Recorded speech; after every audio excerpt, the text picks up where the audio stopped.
Assalamualaikum warahmatullahi wabarakatuh.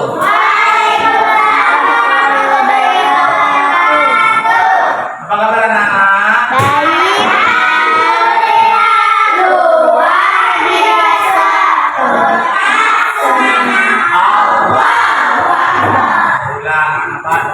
Sudah sehat semua. Dan sepertinya sudah siap belajar ya. Ya, siap belajar belum? Jadi sebelum kita belajar, kemudian kita berdoa dulu. Mudah-mudahan belajar kita nanti menjadi bermanfaat. Oke, anak-anak hati silakan pimpin doanya. Semuanya siap doa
dikabulkan oleh Allah.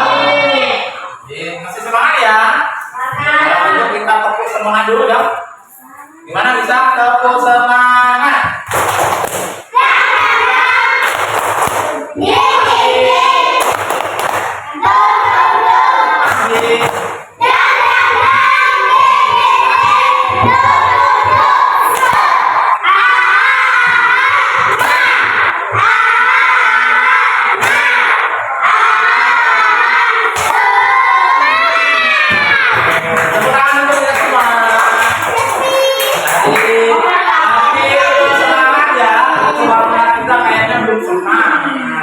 Kita ulang absen dulu ya sebelum kita mulai.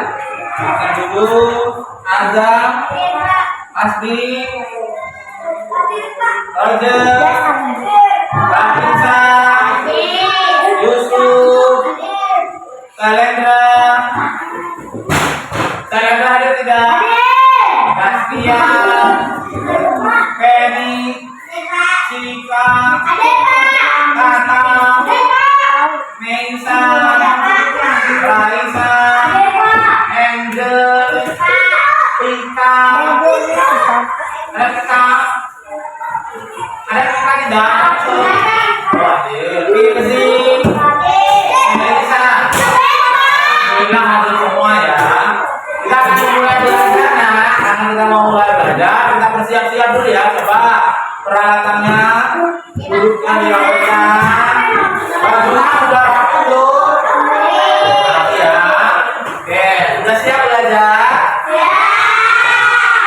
Mari kita awali dengan membaca Bismillahirrahmanirrahim. Nah, minggu kemarin kita sudah belajar tentang lisan, hijrah Nabi Muhammad SAW ke kota Madinah. Apa tujuan belajar kita ini? Mengapa kita mempelajari ini? Tujuan pembelajarannya adalah kita lihat apa ya? Mengapa kita belajar hijrahnya Rasul? Satu, anak-anak nanti harus bisa menjelaskan sebab-sebab mengapa Nabi Muhammad hijrah. Apa arti hijrah kemana? Ya. Kemudian anak-anak bisa menceritakan kisah peristiwa hijrah Nabi Muhammad SAW. Kemudian anak-anak juga bisa menjelaskan perjalanannya, misalnya dari Linggau ke Cirawas ke Curug, misalnya seperti itu. Anak-anak harus tahu ya. Ketiga, anak-anak bisa menyimpulkan, mengambil hikmah dari peristiwa hijrah Nabi Muhammad SAW. Agar kita tahu ceritanya, nanti Bapak akan memutarkan video tentang kisah hijrah Nabi Muhammad SAW.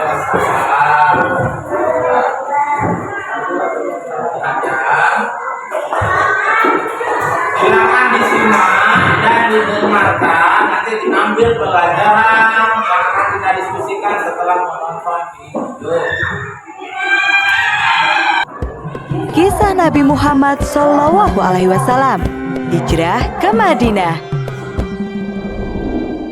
Madinah memiliki arti sangat penting bagi umat Islam. Kota ini mendapat julukan Madinah Al-Munawwaroh, yang berarti kota yang bercahaya. Sebelum Islam datang, Madinah dikenal dengan nama Yatsrib. Banyak orang dari segala penjuru datang ke Yatsrib. Seperti biasa, kita singgah dulu ke Yatsrib. Penduduk Madinah berasal dari segala penjuru. Suku yang paling besar adalah suku Aus dan Khazraj. Mereka menyembah pada berhala. Ada pula orang-orang Nasrani dan Yahudi. Mulai sekarang, ini adalah tanah kita. Meskipun hidup berdampingan, masing-masing suku itu tidak pernah akur. Mereka selalu saja berselisih. Mata pencaharian sebagian besar penduduk Madinah adalah bertani. Tanah di sana sangat subur, sehingga kurma dan anggur bisa tumbuh dengan baik.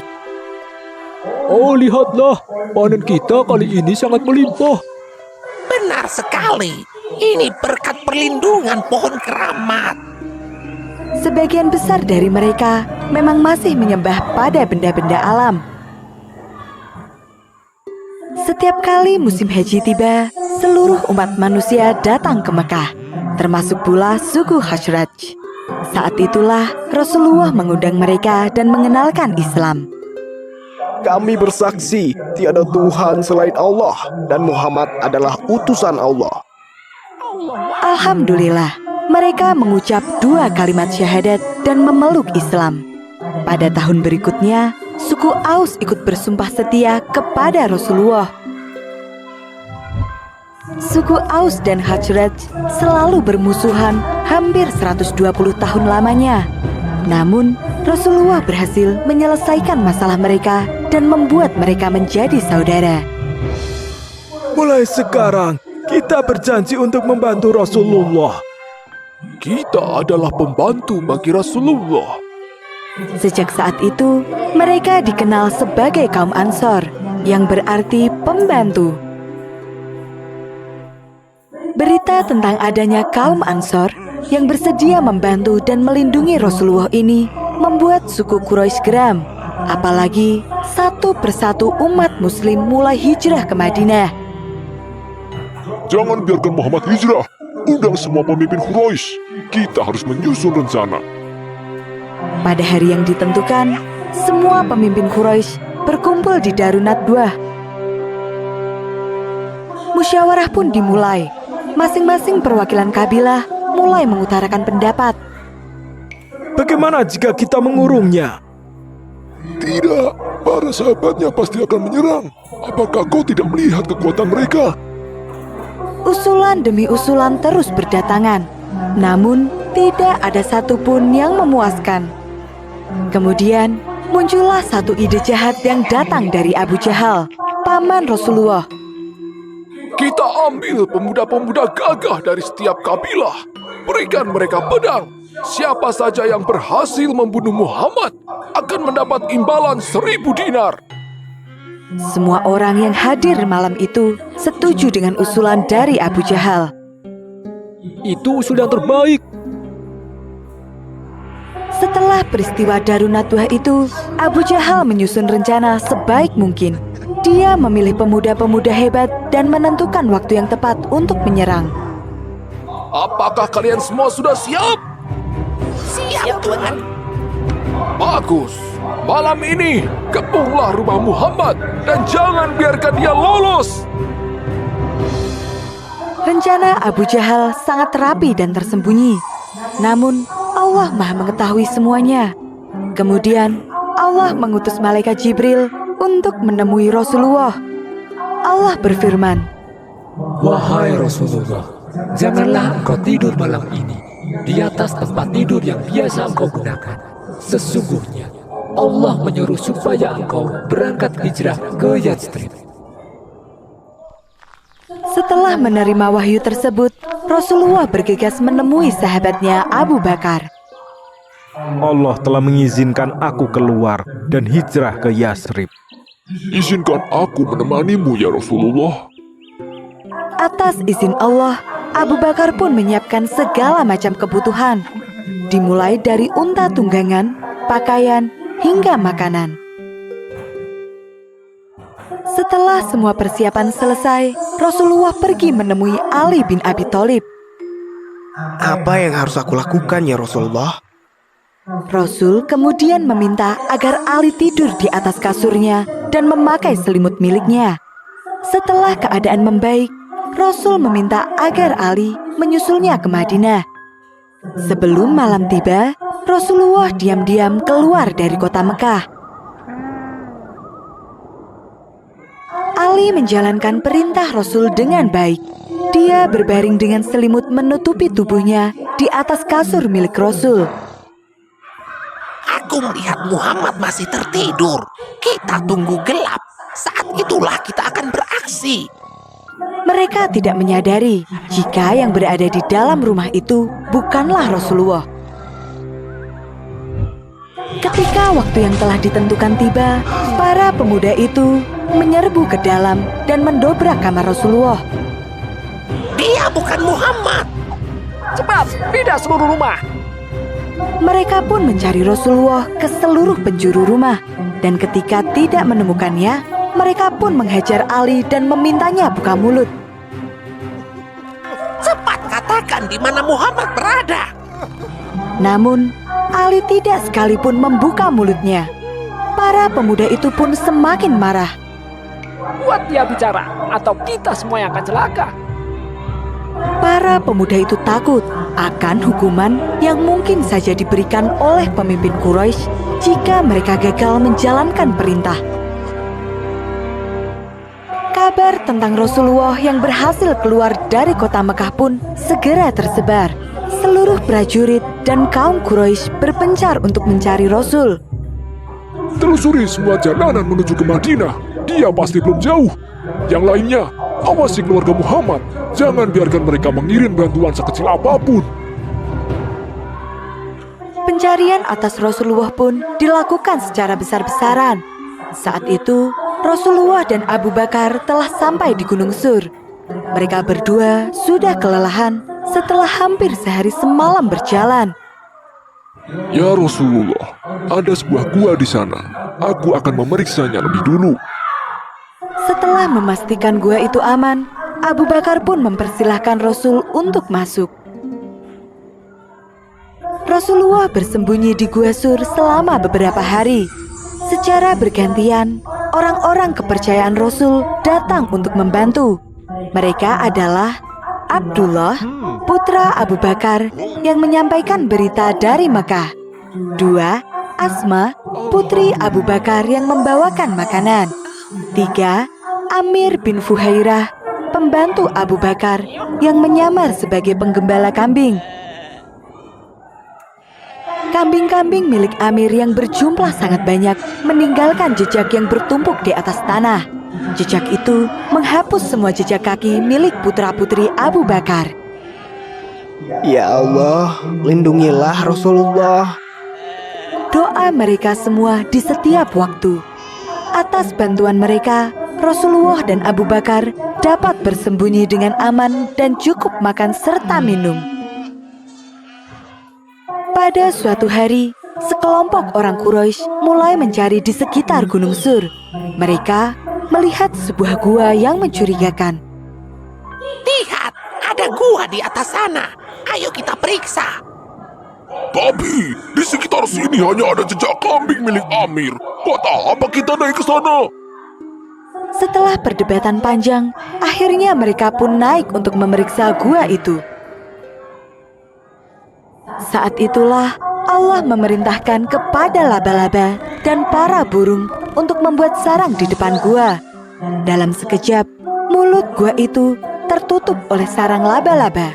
Semak-semak pun tumbuh dengan rapat dan di sela-selanya para burung membuat sarang. Lihatlah, gua ini tertutup semak lebar. Bahkan ada sarang laba-laba dan burung yang masih utuh. Tidak mungkin ada manusia yang masuk. Suara perdebatan para pemuda Quraisy itu terdengar jelas ke dalam gua. Abu Bakar merasa cemas. Seandainya salah seorang dari mereka melihat ke bawah, pastilah kita akan terlihat. Wahai Abu Bakar, bagaimana menurutmu jika ada dua orang yang pergi bersama, sedangkan yang ketiganya adalah Allah? Perlindungan dari Allah tidak membutuhkan baju baja ataupun benteng yang kokoh. Cukup dengan sarang laba-laba dan burung di depan gua saja. Ayo, pergi dari sini. Para pemuda itu pun pergi dari gua karena merasa bahwa tidak mungkin ada yang bersembunyi di dalamnya tanpa merusak jaring laba-laba dan sarang burung yang ada di sana. Ketika kondisi sudah aman, Rasulullah dan Abu Bakar melanjutkan perjalanan. Mereka menempuh jalur yang belum pernah dilewati sebelumnya. Dalam beberapa kesempatan, ada orang yang mengenali Abu Bakar dan bertanya, Siapakah yang bersamamu? Inilah sahabatku yang menunjukkan jalan untuk pergi ke Yathrib. Suku Quraisy mengirimkan utusan ke seluruh suku-suku yang tersebar di sepanjang jalan menuju Madinah dan meminta mereka untuk membantu menangkap Rasulullah. Aku melihat seorang yang mirip di bawah sana. Itu pastilah Rasulullah yang dicari oleh suku Quraisy. Kata Sulkah, pemimpin dari suku Bani Mudlij. Dia memacu kudanya dan mengejar Rasulullah beserta Abu Bakar. Ya Rasulullah, ada yang mengejar kita. Sekarang kita akan tertangkap. Tanpa menengok ke belakang sama sekali, Rasul berdoa memohon perlindungan dari Allah. Kuda Sulkah tergelincir dan dia jatuh ke tanah. Dia pun bangkit dan kembali mengejar. Namun dia kembali terjatuh. Setelah 3 kali terjatuh, dia pun sadar dan meminta maaf kepada Rasul. Di tengah perjalanan, Rasulullah singgah selama 4 hari di Quba, sebuah desa yang terletak di selatan Madinah. Rasul membangun masjid pertama, yaitu Masjid Quba. Masjid ini dibangun dengan dasar ketaatan dan ketakwaan Rasulullah kepada Allah Subhanahu wa Ta'ala. Di sini, Rasul kembali bertemu dengan keluarganya. Ali berhasil keluar dari kota Mekah bersama keluarga Rasulullah. Rombongan Rasulullah kembali melanjutkan perjalanan dan akhirnya tiba di Madinah. Kedatangan mereka telah dinanti-nanti. Seluruh penduduk Madinah menyambut kedatangan Rasulullah dengan sangat hangat. Dalam beberapa waktu ke depan, Islam berkembang dengan pesat. Masjid berhasil didirikan dan kaum Ansor membantu kaum Muhajirin memulai kehidupan mereka di Madinah dengan baik. Alhamdulillah.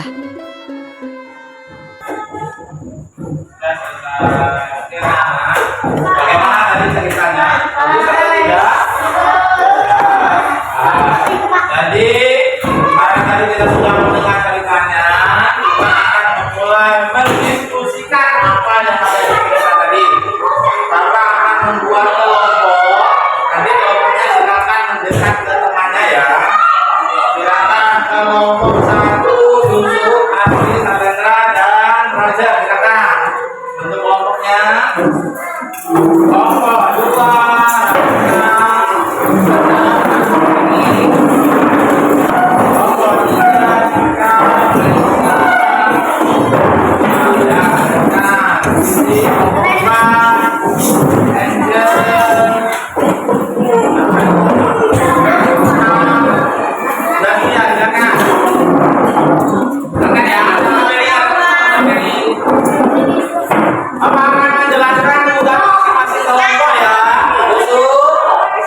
Bapak akan jelaskan tugas masing-masing kelompok.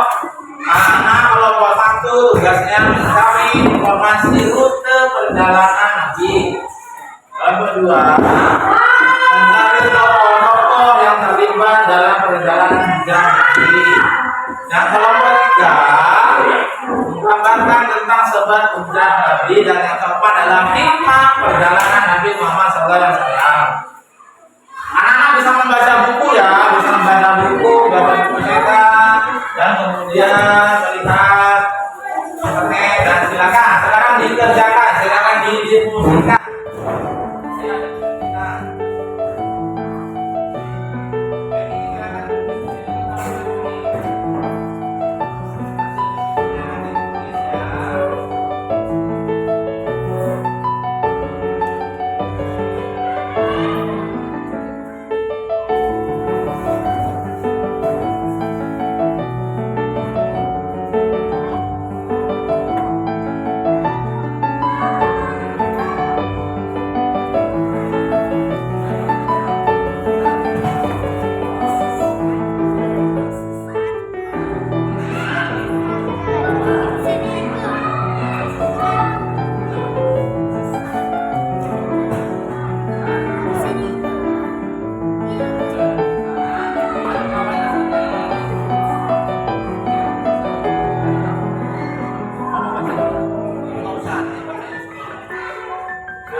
Sekarang kita mulai dari kelompok 1. Silakan kelompok 1 hasilnya apa? Perjalanan hijrah Nabi. 1. Dari Mekah. 2. Bersembunyi di Mesir selama 3 hari. 3. Pergi ke Kuba. 4. Sampai di Madinah. Oke, terima kasih. Kita coba lanjut kelompok 1. Nah, dari kelompok 1 membahas perjalanan Nabi. Kelompok 2 membahas orang-orang yang terlibat dalam hijrah Nabi. Ya, silakan kelompok 2. Ali bin Abi Thalib, Nabi Muhammad, Abu Bakar. Siapa lagi?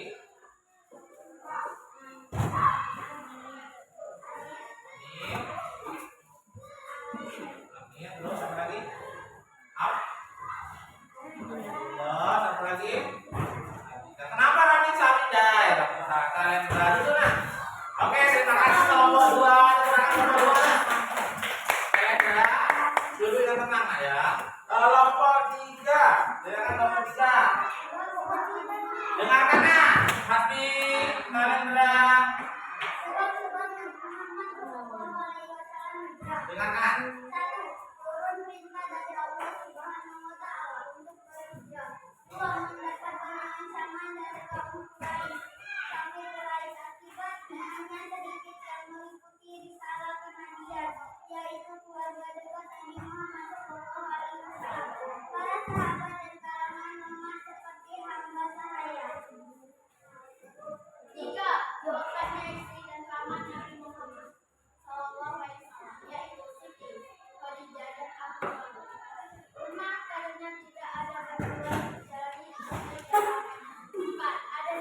Terima kasih kelompok tangan dulu ya. Jadi anak-anak sudah berhasil mempresentasikan diskusinya ya, Roger.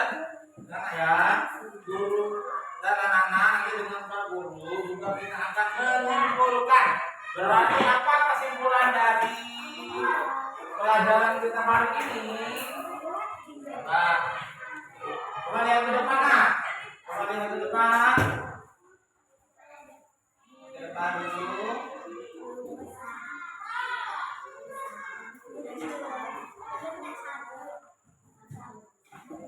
Jadi hijrah itu apa artinya hijrah? Nah, hijrah artinya hijrah. Kenapa Nabi hijrah? Jadi sudah disebutkan oleh kelompok 3. Rasulullah dakwahnya ditentang orang-orang kafir, ya. Roger. Kemudian perintah dari Allah Subhanahu Wa Taala. Lihat ke depan ya. Kemudian perjalanan Nabi ada yang menggantikan Ali bin Abi Thalib, temannya Abu Bakar dan seterusnya. Ini Rasul tinggal di Gua Sur, kemudian sampai di Madinah. Kemudian apa hikmahnya? Hikmahnya untuk kita adalah bagaimana pengorbanan Abu Bakar menemani Rasulullah. Artinya kita harus berjuang untuk melakukan sesuatu, kita harus berjuang bersama-sama. Nah, kalau berjuang bersama-sama kita akan sukses, ya. Kemudian kalau berjuang itu harus ikhlas. Apa artinya ikhlas? Nah, apa ya? Ikhlas kemudian apa yang tahu arti ikhlas? Nah, apa artinya ikhlas? Ikhlas itu artinya baik, murni karena Allah. Ya. Oke, kita sudah selesai pembelajaran kita. Silakan anak-anak kembali ke tempat duduk masing-masing. Ya, kembali.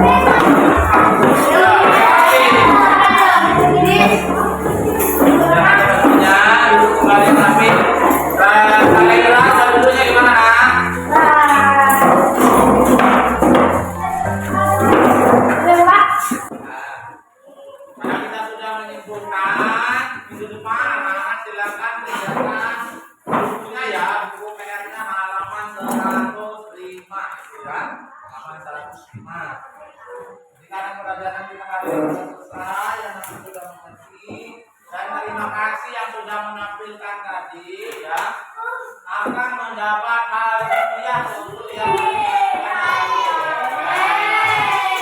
yang mau hadiah? Ini dapat hadiah ya.